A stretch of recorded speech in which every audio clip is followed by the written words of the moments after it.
they'd been waiting for, but he refused to let his spirits get too high. He didn't think he could take another big disappointment.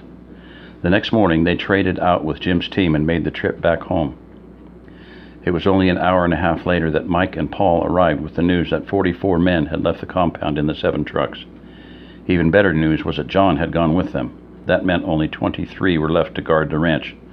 Preparations for the assault on the ranch kicked into high gear. Mark and his group were ordered by Gunny to get some rest and be ready to go by 11 p.m.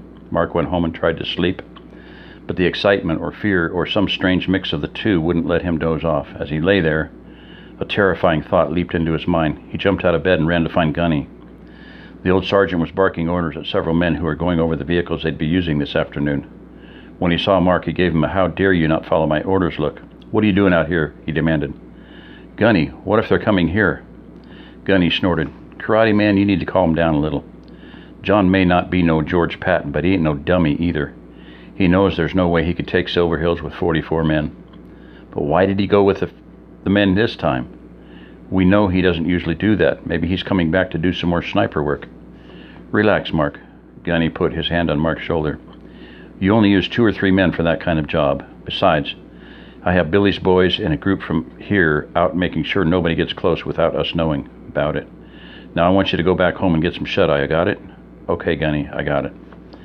Mark trudged back home, but he didn't feel like sleeping. He went into his study and pulled out everything he would take with him tonight. He pulled 10 extra magazines for his rifle out of the closet and loaded them.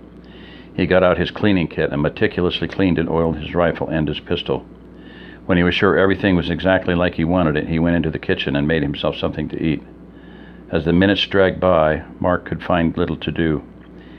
He went back into his study and pulled a book off the shelf, went into the living room and sat in a big chair to read. The Louis L'Amour novel pulled him in, even though he'd read it several times before.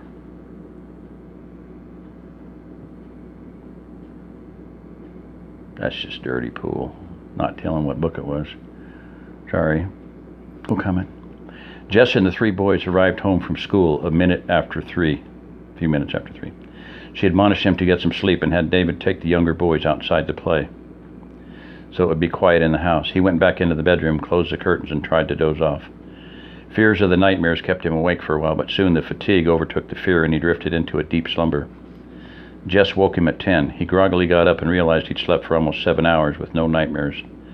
The dreams he remembered were about cowboys and ranchers trying to build a new life in the frontier, while evil tried to destroy their dreams. He dressed and went to the kitchen and sat down for the meal his wife had prepared. He finished and then got his gear. Jess had allowed the boys to stay up so they could see their father off. Mark hugged each of them as they wished him good luck. It was hard for him to say goodbye. He knew it could be permanent. Even though he'd been in several shooting situations before, they had taken him by surprise. This was the first time he was going out the door on a job where he knew someone was going to die. The boys seemed to be okay, but Mark could tell that Jess was nervous. He gave her an extra hug and kiss. "Where's Sam?" "I'm right here." He turned around to see her throwing a day pack over her shoulder.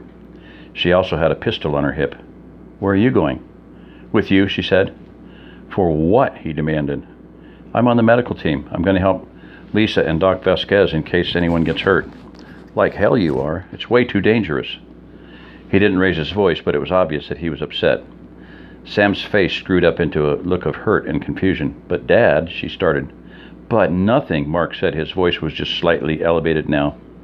Sam looked at her mother, who came to her rescue. "Mark, you know she's been taking the EMT training. Lisa said she's doing great, and she asked Sam to go with them. Gunny told me they wouldn't be close to the fighting, so I gave her permission," Jess said. "But what if something goes wrong?"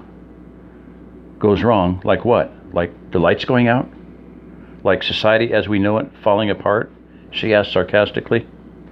"Like everything is already wrong. The world has turned into a dangerous place, and her staying here doesn't guarantee her safety.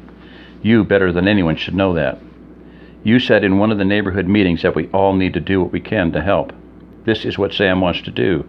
Now, unless that speech only applied to everyone else's families, I suggest the 2 of you get going." Mark didn't want to admit it, but what Jess said was right.